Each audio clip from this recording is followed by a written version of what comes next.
The following program was created in partnership with Capital Community Television and Aspire Oregon, the state of Oregon's mentoring program to help students access education and training beyond high school. It was recorded during the August 2019 mentor orientation at the Aspire office within the Salem-Keizer Education Foundation in Salem. The topic is the ORSAC Oregon Promise. Oregon Promise is a state grant that helps to cover tuition costs at any Oregon community college for recent high school graduates and GED test graduates. Students must apply during their senior year or immediately after GED test completion. The presenter is Kristen Vreeland, Grants Administrator for the Office of Student Access and Completion. Hello everybody. I have probably an hour worth of information to give you in 30 minutes. So don't get overwhelmed. I'm going to give you a lot of information, but everything I talk about, all the resources available are on our website. So OregonStudentAid.gov, I'm going to say that a lot, but it's going to help you navigate and find resources that you'll need to work with students. So I'm Kristen. I'm from the Office of Student Access and Completion, which is part of the Higher Education Coordinating Commission, which is really just a mouthful to say that we're a state agency who administers grants and scholarships as well as college access programs like Aspire. So here's the agenda. I'm not going to speak in depth about FAFSA and ORSA too much because Ryan gave you lots of information already. But the FAFSA is the free application for federal student aid. And what it helps us do is get an EFC, an expected family contribution based on household size, assets, and income. It is a federal application, so they go to the federal website to fill it out. We do like to have them fill it out as close to October 1st when it opens as possible. Same thing with the ORSA. So we have a lot of resources on our website about the FAFSA. One of the things that I really like to highlight is our FAFSA ORSA quiz. This is a tool that is a 5-question quiz that you can sit down with students, and after the quiz, they'll know if they need to fill out the FAFSA or the ORSA, and it links them to the website to do that. So this is a really good icebreaker with students. If you're not sure they might be a DACA or undocumented, you don't have to just ask them. We have a tool saying, hey, we're going to apply for financial aid. Let's do this quiz, and we'll figure out which application to do. We do have the FAFSA Plus program, which provides student-level FAFSA data. And so all of the high schools know which students have completed a FAFSA. They know if they've been selected for verification federally, and they also know if there might have been some rejection codes. So if they make a mistake on the FAFSA and it gets rejected, then you can go in with the student, make a correction, and then they will have a valid FAFSA. We also have some videos which are really nice for students, especially the FAFSA verification video. It explains what verification is and the steps that they need to take with their college in order to complete verification. And then I also provided our FAFSA verification and rejection document. It's a 2-sided document that explains the process, and so you can use that whenever you're helping a student to say, okay, you have a rejection code present on our FAFSA. How do we figure it out? And so it takes you step by step in order to figure out what's going on and help the student. You can also contact the Federal Student Aid Administration. Sometimes this might be necessary. We do suggest that you use their online chat feature. Sometimes that's more comfortable for students instead of making that phone call. And you can copy and paste that chat into a Word document and print it out. So if they were given specific instructions, you can capture that and send the student home with it. So the ORSA is the Oregon Student Aid Application, and that is for DACA and undocumented students. It's Oregon's alternative to the FAFSA so that we can provide need-based financial aid from the state of Oregon. It opens October 1st, and we definitely encourage students to apply as soon as possible. So we do have a lot more resources around the ORSA because it is the state of Oregon's application. So we have ORSA tip sheets in English and Spanish. We have a guide to the ORSA, which actually goes step by step through each question. We have videos, 5 tips to complete the ORSA, and we have an ORSA demo video in English and Spanish that goes through every question, and you can watch on the screen and fill it out as you watch the video. You can learn more about financial aid for DACA and undocumented students on our website, OregonStudentAid.gov. We have a whole section for how to serve those students better. So OregonStudentAid.gov is worth saying more than once. I'm going to say it a lot. So that's the website you can go to find all our applications and resources. That's where students will go to create their student profile. It's an account like all other websites, a username and a password. They're going to go there to apply for our grants and scholarships. So this is after they've filled out the FAFSA and ORSA, after they've applied for admissions at their college. This opens in November. They can start filling out our applications. That's also where they'll go to accept and decline scholarships if they are awarded. And that's where they keep their personal contact information and college of choice updated.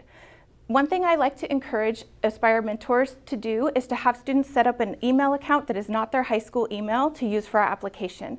When they graduate and go on to college, they won't have access to their high school email anymore.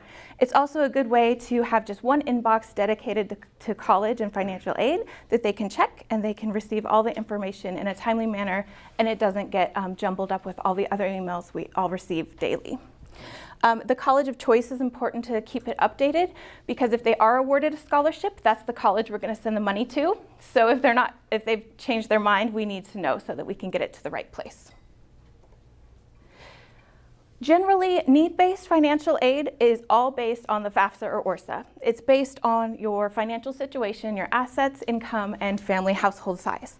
Merit-based aid, a lot of people think it's just all about academics, but not necessarily. It can be about being part of a certain population. It can be about having a certain college major that you're interested in. So anything that's not need-based, we call merit-based, even though it's not just solely your grades or your sports. So these are my favorite types of financial aid. You do not have to repay these types of financial aid. So grants, you apply for on the ORSA or the FAFSA. Scholarships, you can apply through our scholarship application as well as other scholarship applications available.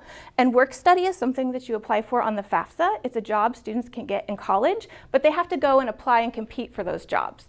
The one thing that's really great about work study is that they're usually student-friendly jobs that'll work with the college's, the students' college schedule. So if they have to be in class in the morning, they'll give them an afternoon shift. So student loans are something that are a reality of our world. Federal student loans usually have better interest rates and different repayment options that are more lenient than private loans. We highly encourage students to just really look at the fine print and have that conversation with their parents or their Aspire mentor before they take out those student loans. So I'm going to go a little bit into our grant programs. So the Oregon Opportunity Grant is our state need-based grant. So this is the grant you apply for when you fill out the FAFSA or ORSA and indicate that you are an Oregon resident. So the Oregon Opportunity Grant is awarded based on two factors. One is their EFC, that expected family contribution, and then we have to cut it off eventually. The date they file their FAFSA is important. So just to give you an idea, this year we were able to award students with an EFC up to $3,500, so from 0 to $3,500, and the cutoff date was May 1st. So any student who had an EFC, $3,500 or below, who filed a FAFSA between October 1st and May 1st received the grant. So this is a very important grant for students, and so tell them to file that FAFSA as close to October 1st as possible. So as you can see, the award amount is different for community college than a four-year college. It is based on the student's EFC. If they are awarded the Oregon Opportunity Grant, they're going to hear about it in two different places. First of all, ORSAC, us, will send them an email and say, congratulations, you have been conditionally approved for the Oregon Opportunity Grant. But the students have to then go to the college, enroll at least part-time in the fall to receive the grant and continue to be eligible. What does C stand for? Expected family contribution. And so that is a fancy way of saying what the federal government assumes you can contribute to your own college education based on your financial situation, your income, assets, and household size.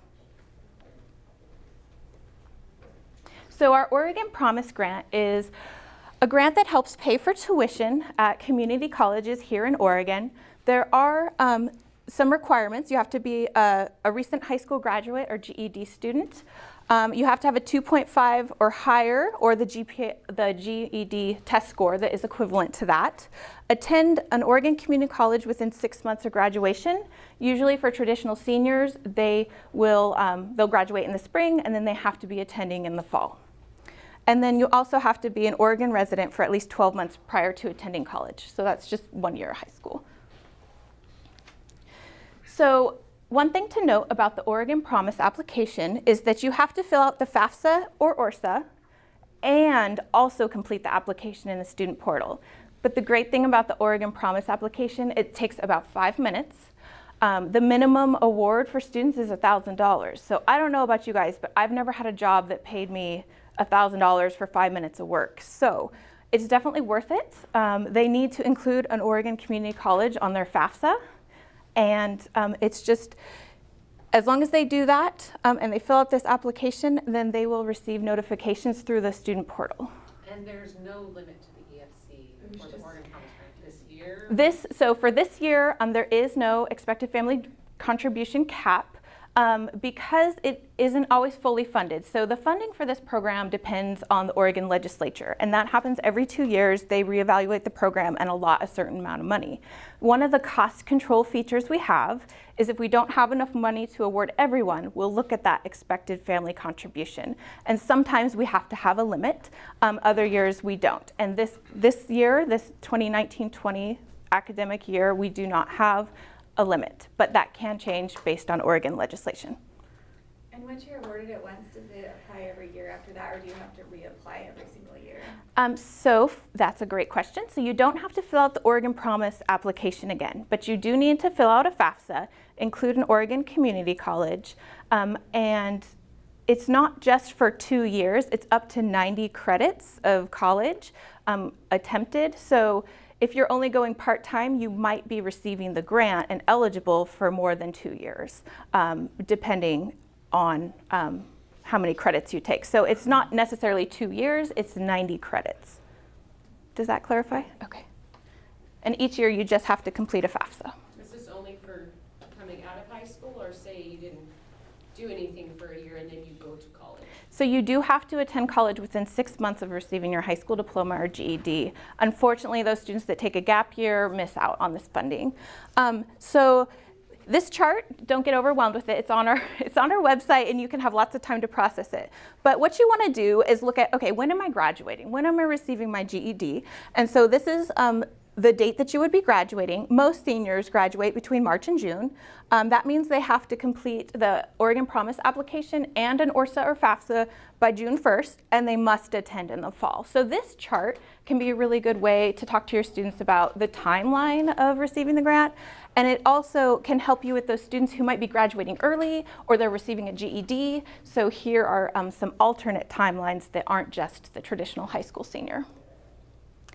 So we have a lot of really great resources about Oregon Promise. We have webinars and videos.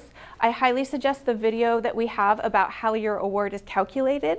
That really helps students understand how much money they might be receiving, and it talks about that $50 deposit that they have to make every term. They don't have to make it, we take it out of the award, but that video explains everything. We have a whole applicant toolkit, and we also have a current college student toolkit. So those students who received it, they're in their first year of college, they can go to that toolkit and find out, okay, what do I need to do for next year? Okay, I have to file a FAFSA. I have to make sure to do my first year experience class. And so that'll help them keep on track to receive it the consecutive years. Frequently asked questions are very extensive. This frequently asked questions section is a couple pages, and so if you have a student in a specific situation, you can always refer to those questions before calling us if you think you can find it in there. Also, Oregon Promise has their own team of specialists that are here to help. And so they have a special email, or info@oregonpromise.org, and we also have a listserv with information about it that you can join as a mentor, so you'll get emails about any changes or upcoming deadlines or exciting things to do with the Oregon Promise. And all of this is on our website too, so don't panic when I change the slide. Quickly about our other grant programs, we do have the Chafee Grant, and that is for current and former foster youth. I administer that grant. The application opens November 1st, and March 1st is the final deadline. That coincides with our scholarship application. We have some other specialized grants. We have the Deceased or Disabled Public Safety Officer Grant, which is for the dependents of public safety officers here in Oregon who might have been injured or became deceased as part of their job. We have the Oregon Student Child Care Grant that helps students pay for daycare when they're in college. This is for student parents. It's open to male and female students. It's not just for women. I like to really emphasize that. And so if you have a student who needs help paying for daycare during college, they can apply for that grant as well. We have an Oregon National Guard State Tuition Assistance Program. This is for active Guard members. Most of your seniors in high school probably won't be active Guard members yet, but it's nice to know that we do have a grant for them if they become a National Guard member and become active. So I'm going to talk about our ORSAC scholarship application. This is really what we're known for. We have one application for over 600 scholarships. It's a really great way for students to work smarter and not harder. It's a good launching point for scholarship applications because it kind of helps them build a profile and what they need to apply for most other scholarships. It opens November 1st every year. March 1st is the final deadline, but we have an early bird deadline. February 15th is our early bird deadline, and this does get you into a drawing for a $1,000 scholarship, but it also allows you time to make corrections to your transcript if for some reason the student uploaded the incorrect transcript. I'll go a little bit more into detail about the transcripts we need, but another thing I like to point out about the deadline is that it's 5 p.m. end of business day. It's not midnight.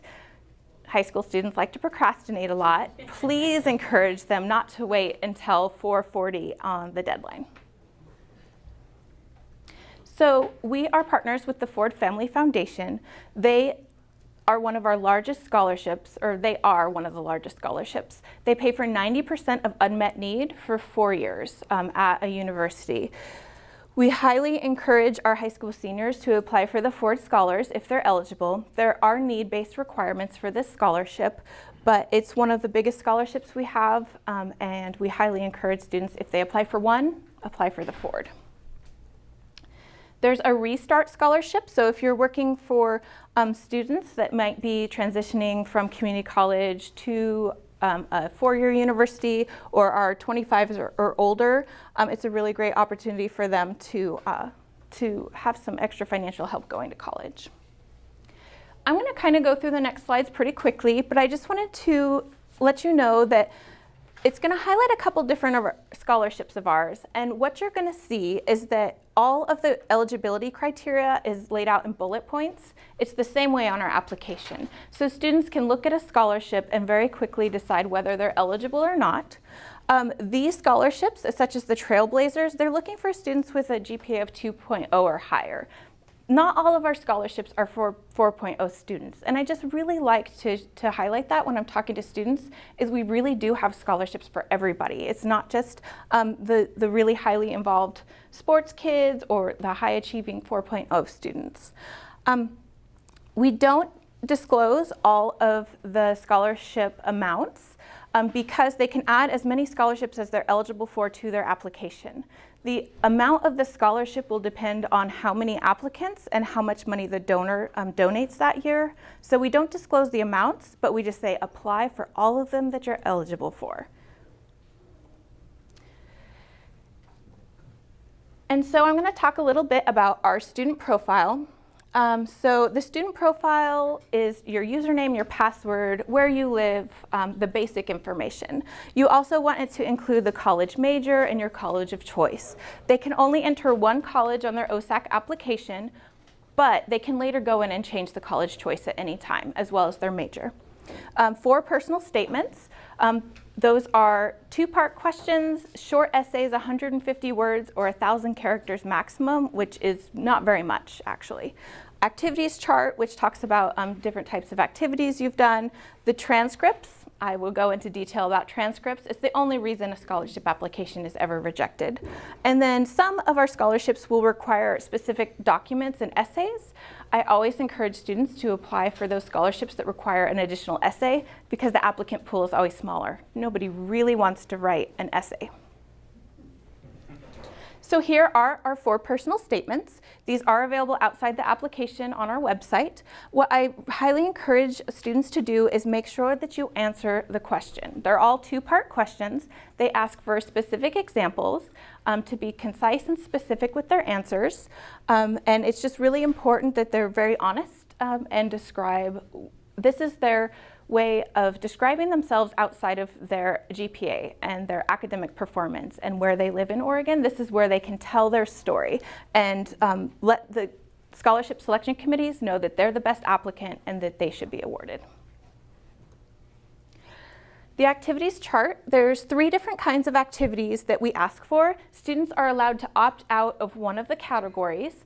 So we understand not everybody has paid work history, and that's okay. Paid work history can be things like babysitting or mowing lawns. It doesn't necessarily have to be something you filed taxes on. So I like to let students know that, oh, well, if you babysat, you can put that in paid work history. Volunteer activities, I let them know that it doesn't have to be with a specific organization. Like if you volunteer to help out a family member or a neighbor, say they were in a cast and you took their garbage to the curb once a week so that it would be picked up by the garbage man. That's a volunteer activity, so they can include that. School and community-based activities, they speak for themselves, so those are the extracurricular activities you do during school. But like I said, you can opt out of one. If you were one of those students who needed to work instead of do extracurricular activities, you can talk about paid work history instead of your school activities. Transcripts. So transcripts are the only reason a scholarship application ever gets rejected. They do have to have grades through fall. So through fall term, these are usually available in January or February. And so just make sure that you're working with your students to make sure that if they are uploading transcripts, they have those grades. They can always call us to make sure that the transcript is correct. We work with students all the time on this. The next part of our presentation is some tips for success that we give to students. I'm going to go through this pretty quickly because I'm at my 5-minute mark, but these are things that you can do to help students. These are a lot of the things that you will be doing with students or you can tell students about in order to help them be more successful at our scholarship application as well as others. There are other scholarship search engines. We highly recommend that students start small. So you start with our ORSAC application, then you go to the school, then you go to the college and say, do you have financial aid and scholarships? Then they can go to employers and foundations and ask them if they have scholarships. And then they can go after those national scholarships. The bigger you get, the more applicants there are, which means that you're less likely to be awarded. But some of those national scholarships can be really fun. So don't discourage them from applying, but just make sure that they've gone through the other processes first before chasing the national scholarships. I know Coca-Cola has them. Duct Tape does a fun one where you make an article of clothing for prom out of duct tape. So they are really fun, but we do highly suggest that they start local and then go bigger. There are some other great scholarship search engines out there. CIS is one that we highly recommend. The Federal Student Aid has one, College Board, and FastWeb. Again, we highly encourage students to have that one dedicated email so that they can sign up for these and that they can track all of the applications. And links to these are available on our website. You're going to have to help students explore their assets. Sometimes it's hard to talk positively about yourself to other people that you don't know, that you probably might not even see because they're scholarship selection committees. But we try to tell them that it's kind of a 3-legged stool. We do have your academics, which is important. We want to know that you're successful in school, at least passing. And then extracurricular activities, and then unique skills, strengths, and accomplishments. It's okay to talk about adversity in your personal statements and essays, but it is very essential that they turn those into something positive. Talk about how they overcame adversity. What did they learn about themselves? What skills did they develop and acquire? And basic, simple writing tools. A lot of your students are going to ask you to proofread essays or personal statements possibly. And so make sure that you're looking at these things like they're not repeating their GPA over and over again. The selection committee saw that. And again, they might come to you and ask, what do I talk about? What do I tell these people about myself? And just think of some of these things. So some of our scholarships, the Ford Family Foundation Scholarship does require an interview. And so it's really important that they remember their audience, that they reread their application and arrive early for the video. It's important to make a positive first impression, but what I really want to emphasize is rereading your application. That's all they're going to know about that student, and so that's what they're going to ask them to elaborate on. We have additional resources and support. I highly suggest visiting our YouTube channel. We have printed posters, brochures, and handouts, and you can find this all on our website, OregonStudentAid.gov. The Aspire program is one of the cornerstones of us reaching out to high school students. You guys as volunteers helping those students is very, very important to us. And we're just really happy that you're here and that you're willing to make that commitment to volunteer. And here's our contact information. You can contact us. OregonStudentAid.gov is our website. And I just wanted to thank you guys all for being here today. Thanks, Kristen.